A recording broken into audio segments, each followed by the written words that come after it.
Ayan, good morning everyone. So isang mapagpalang araw po sa atin ng Tuesday, July 14. At ngayong araw po na to guys ay may pupuntahan po tayo muli ni Red Noveno. Ayan, tayo ay may importanteng pupuntahan po muli. At yun, samahan niyo po muna kami. At bago po yan, syempre babati po muna tayo sa ating mga viewers, mga solid kalingap. Ayan, shout po. At sa mga laging nakasubaybay po sa atin, maraming pong salamat mga kababayan po nating OFW, mga sa iba't ibang sulok ng mundo naroroon, mga kababayan nating nasa abroad. Ayan. So tara po, samahan niyo po muna kami ni Red Noveno at meron po tayong pupuntahan. Tara po guys, sama po kayo sa amin. Tara po. Ayun oh, Mr. J oh. Ganda na ng bahay ni Ma'am Bertus. Kita na yung pormahan, no? Na na sila, buhos na sila ng poste sa second floor. Ayan. Buhos na sila ng poste. So, yan po at may pupuntahan po tayo guys. At patiin pala natin si Sir July ng belated happy birthday. Kahapon, no? Birthday ni Sir July, no? Yan, Sir July, belated happy birthday po kahapon at nakasama at nagbisitong dumating. Opo, pasensya na po at hindi kami nakasama pero pupunta sana kami.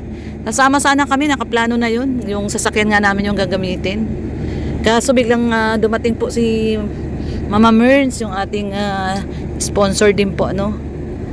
Matagal na yan, matagal na nating sponsor yan si Mama Merns, panahon pa ng Team Brooks. No, sa mga hindi po nakakaalam, si Mama Merns po ang kauna-unahang nag-sponsor sa Team Brooks nung walang-wala ang walang-walang sponsor ang Team Brooks. No, siya po yung nagpapa-feeding sa mga manidi. Yung kauna-unahang feeding program ng Team Brooks. Nagpapabigay ng bigas, no? Yung dinadala natin sa manidi. Ano talaga si Mama Merns po kasi sponsor po talaga siya sa charity talaga, no? Yun yung inaano niya. Sponsor siya ng feeding, yung sa rice, siya din po yung nagbigay tayo ng bigas dun sa Manidi Tribe. Kasi yan pala yung dala na truck. Ito po pala guys yun, yung truck na itatambak yun dyan sa, sa kalsada. Hanggang doon na oh. So hanggang doon pala sa dulo yan gagawin. So hanggang doon pala sa dulo yun guys oh. Yung kalsada na gagawin ay hanggang dulo pala. So ito na oh, yung ginagawa nila oh. Pinapatag na nila tapos nalipat na nila yung mga poste. Kasi dati yung mga poste na yan nakagitna. Nakakatawa naman yung mga tao dito. Maglalagay ng poste nakagitna sa kalsada. So ayan, inurong na po nila. Yung iba naurong na, yung iba hindi pa. So ito ginagawa na. Sana bago talaga totally magtag-ulan, magawa na talaga. At napakahirap po dito pag tag-ulan. Grabe, ang putik po talaga dito. No? Wala halos tayong dito. Hindi makakapasok ang sasakyan pag sobrang maputik. Gawa ng talaga. Ayun yung bahay nila Papa Joms. So guys, so alam nyo, talagang magiging tong bahay ni Papa Joms eh. Tourist spot. Yung mga pumupunta po dito, no? Yung mga kalingap supporters. Pupunta dito, gusto lang makita yung bahay ni Carla at ni Papa Joms. Ayun, ang ganda oh. Magkatapat po yung bahay nila. Bahay ni Papa Joms tsaka bahay ni Carla. Ano na talaga sila eh, yung halatang-halata na, no? Halatang-halata na yung kitang-kita na. Dati kasi lang eh, skeleton pa eh. Ngayon pag tinignan mo talagang na eh. Agaw tingin na, dito ka na. Metro muna. Sige. Agaw tingin na yung yung bahay nila Papa Joms tsaka nila Bebe Carla. Kasi dati hindi mo pa halos mapansin kasi nga kumbaga pader pa lang yung ganun, structural pa lang. Structural parang wala ka pa halos makita. Ngayon no, pag dumaan kayo, kitang-kita na yung ganda oh. Ayan guys oh, yan yung kay Papa Joms oh. Lalo na yung kay Papa Joms, talagang agaw pansin. Ayan guys oh, agaw pansin na talaga yung bahay ni Papa Joms pag dumaan ka. Kitang-kita na yung ganda. Dati kasi wala pang bubong. Ito maganda din po itong bahay na to, modern din. Ang may-ari daw po nito, doktor. Ito, dalawa pa lang silang may second floor dito na bahay. Yan, doktor daw po ang may-ari nitong bahay na to. Yan o. Halos magkatabi sila ni Jomar na bahay. Yan yung kay Jomar sa kabila. Ito yung sa parang daw po. Doktor ba yung may-ari nito, daddy? Sabi, doktor. ito yung bagong dinevelop guys. So, ayan o. Ito. Ito rin sa ano, sa bungan yung nagagawa ng mga kamang Ano? doktor sa sabungan. Doktor sa sabungan? Visit ka? Nalusugatang manok. Pambihira. Doktor pala ng mga manok. Pambihira ka talaga. Ayan guys. So ito yung ano to yung daan po ito na dito sa loob. Bihira lang yung dumadaan kasi dito. Hindi naman po talaga to kalsada na ano national road. Barangay road lang to. Mabuti nga po sinemento na ngayon. Dati rin ano to eh. Lubak-lubak no rough road. So nung marami na yung nagpapatayo ng bahay diyan. Ayan, sinemento na. Sementado na, pinasemento na po ano ng barangay. Dapat kasi nire-request talaga yung pagpapasemento ng mga barangay road. Kasi pag walang nagre-request, walang magre-request din ng pondo. Kaya yun. So yun, kailangan daw nire-request yung pondo. So anyway, yan guys, pupunta po muna tayo sa ano dito at magbabayad din tayo ng ating ilaw Kanoreco. At baka maputulan tayo. Hindi ko lang alam bakit nilagyan kasi ng hams to eh. Grabe naman yung perwisyon nito sa mga sasakyan. Sa Maynila tinatanggal na yung mga hams eh. Hindi natin alam bakit nilagyan ng hams. So ayan, samahan niyo po kami ni Red Noveno guys at may pupuntahan po tayo.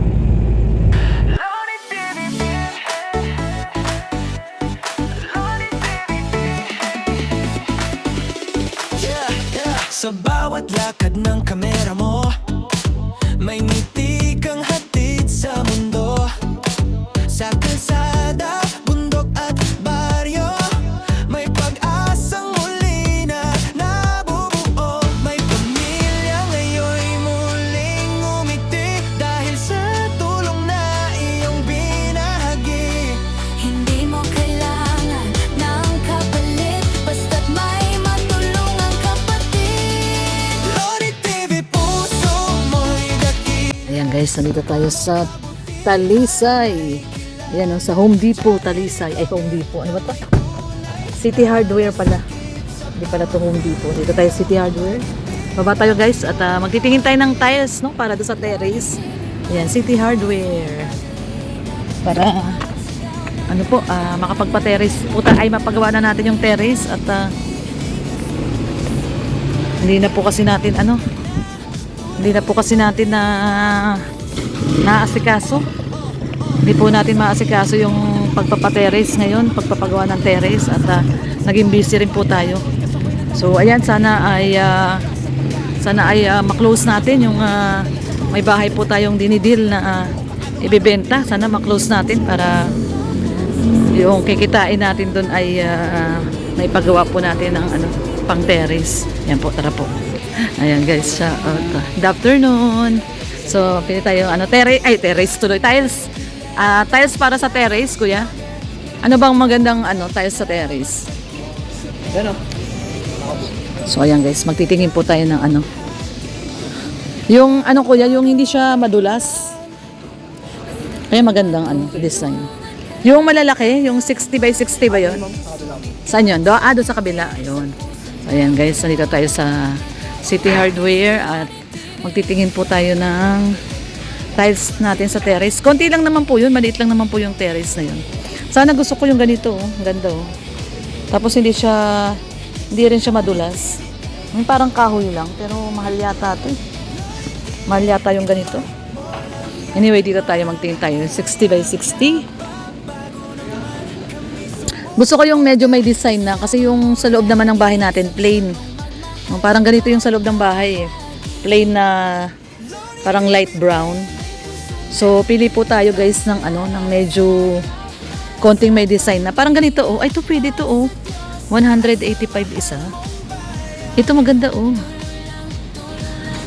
185. Ang mahal. Ceramic floor tiles.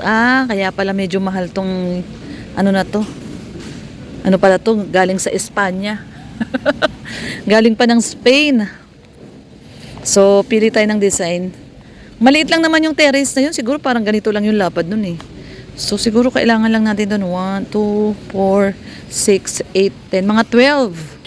Mga 12 na ganito or ano, mga pagpalagay ng isarado natin ng 20. Mga 20 60 by 60. So yan, pipili tayo ng magandang design guys. Gusto ko yung medyo ano na, may konting design na kasi yung terrace ay yung para pagpasok medyo may konting design kasi yung loob naman ng bahay natin plain lang. Ito maganda rin po ito. Oh. Kasi yung magiging pintura natin dark brown. So maganda rin to. Itong isa na to. Di. Tingnan mo to oh. So tingnan natin guys kung anong mapipili ni Red Domeno. Ito yung pinagpipilian ko. Di pili ka. Ito. Ito o ito. Ito o ito. Ako parang type ko to. Ito? Oo, sa terrace. Yan o, magaspang siya, hindi siya madulas. Ay, medyo yan. Hindi, iba yung kay Jay. Hindi ganito yung kay Jay. Hindi ganito yung kay Jay. Iba to. Yan to. No? Sa terrace, no? Kasi yung loob ng bahay, plain naman eh. So yung terrace, lagyan natin ng konting design. Ito na lang, no? So 165 po ang isa nito. Hindi po siya ano madulas guys. Ayan oh. Maano siya oh. Yung para siyang may ano, tawag dito. May umbok-umbok. No, hindi siya madulas. So 165 po ang isa. Ito maganda. No, ganito na lang.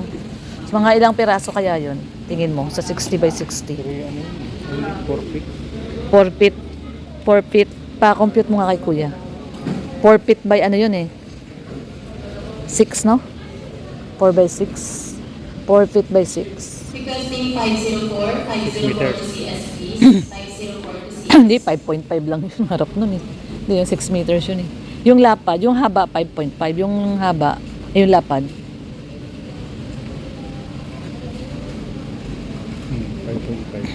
5.5. 5.5 yung haba, kabaan. Yung pinakalapad niya, 7. Hindi, 5 One. feet yun. 5 feet. 7 feet yun eh. Nag-less man to. 5 feet. 5 feet yung lapad. Sa meters, ilan yun? 3. 3 meters. Hindi. 3 ang 3 feet ang ano, 1 meter. O di 1.5. 2 meters na. 2 meters. 2 by 5.5. Tanungin natin. Kukumputin na yan nila kuya. Alam nila pag-compute dyan. Kung ilan ang kailangan. Ayan guys, ito maganda to. No? So ito na tayo di. Ayaw mo to? Ano po ba maganda? Ito o ito? Tanungin natin sa mga viewers natin. Ito po o ito? Ito no? Ito maganda sa terrace, para sa terrace. Kasi yung pipintura natin doon ganyan no? Dark brown. So yan. Pa-compute natin kung ano, kung ilan yung kailangan. Kuya?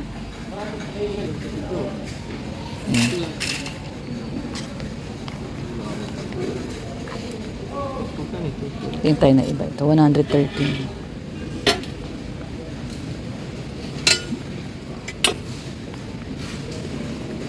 Ganito yung ano eh, yung tiles sa bahay oh. Ito. Ito. Ito. Porcelain pala to, porcelain. Ito po yun. Yung tiles natin doon sa ano, sa loob ng bahay. Kaya ganito. Kaya ganito. Ang plain lang yung tiles natin sa loob ng bahay.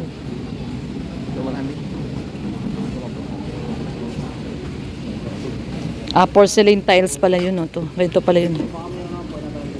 Kaya pala matibay yung tiles na yun, makapal siya. Ito po yun. Yung binili natin na tiles sa bahay. Makintab siya oh. Kaso kailangan kasi po natin panglabas, kaya kailangan po hindi siya madulas. Ito kasi madudulas to eh. Tulad nun yun yung binili natin doon sa loob. Madudulas siya. So kasi dahil sa terrace siya, pag umulan mababasa. So pag nagbasa po siya, madulas. Kaya ang bibilin po natin yung ganito, yung medyo maligas-gas po, hindi po siya madulas. Ayan. Ano po tayo? Magtatanong po tayo kung para kung sakasakali ay pag tayo po ay nagkapera, pwede na po natin ipagawa yung tiles sa terrace, no? Ito rin yung mga pang outdoor, ayan no, hindi siya madulas. Mga pang outdoor. Ito na lang. Yung mga tiles na pang outdoor.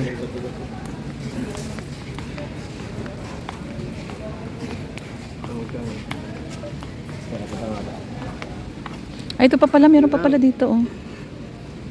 Ito oh. Ito pa pala, oh. Ito na lang oh. Ito. Ito kaya lang, ang problema pala, ito maliliit lang na tiles to. So, ito maliliit lang to. Ano lang to? 30 by 30 lang yata to. So, maliliit lang siya. Ito maganda, oh. Ito yung gusto ko sana, oh. Ganda siya, oh. Kaya to, 107. Anong size nito? 50 by 50 lang. Yung doon 60 by 60. Pwede rin pala to, oh. Ito guys, oh. Ang ganda rin, oh. Tapos hindi rin siya madulas, oh. Tingnan na lang natin. Ito hindi pa namin ito nakita ni Red. Pwede rin pala to. Maganda rin siya, oh. So, yan. Tignan ko, tatanungin ko kay Red kung gusto niya to. Kaya lang mas maliliit po ito. Mas maliit siya. Pero maganda yung design niya. Adi, tignan mo to. Ganda rin, no? Yun, ito mga pang outdoor tiles daw kasi to. Ayan. Yan po, parehas sila, oh. Yan. Ito gray, may touch of gray. Ito brown. Gusto ko touch of brown. So ito daw po kabaan na yan, pang outdoor tiles. Yan, mga pang outdoor tiles. So, tsaka mas mura to, 107. Yung kanina doon 165. Kaso mas maliit kasi to. So mas maliit po ito. Yan, mas maliliit siya. Titingnan mo to, oh. Maganda din, oh. Na? Ito, oh, yan, oh. Oo, yan na lang, no? Mas mura siya, 107. Kaya lang, ito, mas maliliit to. Okay lang yan? Anong tingin mo? Yan na lang? Ito na lang? No? Ito. So, yan na lang, no? Mas maganda, no? Tama, yan na lang. So, ito na lang daw po. Mas gusto din ni Red. So, yan na lang. Ha, Daddy? Sige. Ito na lang daw po. Mas modern, mas gusto niya. Tsaka hindi siya madulas. Kasi yun nga po, magaspang siya. So, hindi siya madulas. Tsaka mas modern daw. Ito na lang daw. So, ito na lang daw po kukunin namin, guys. Ayan, guys. Maraming pong salamat sa pagsama pong muli sa ating vlog for today. Ayan po, Tuesday, July 14. At birthday po ngayon ni Boss B. Ayan, happy birthday din po, Boss Birador. At ilang taon na kaya si Boss B. So, thank you so much once again, guys. Pauwi na po kami ni Red Noveno. Maraming pong salamat sa pagsama. Ayan, love lang po tayo. Good vibes lang po. Maraming pong salamat. God bless everyone. Bye-bye po.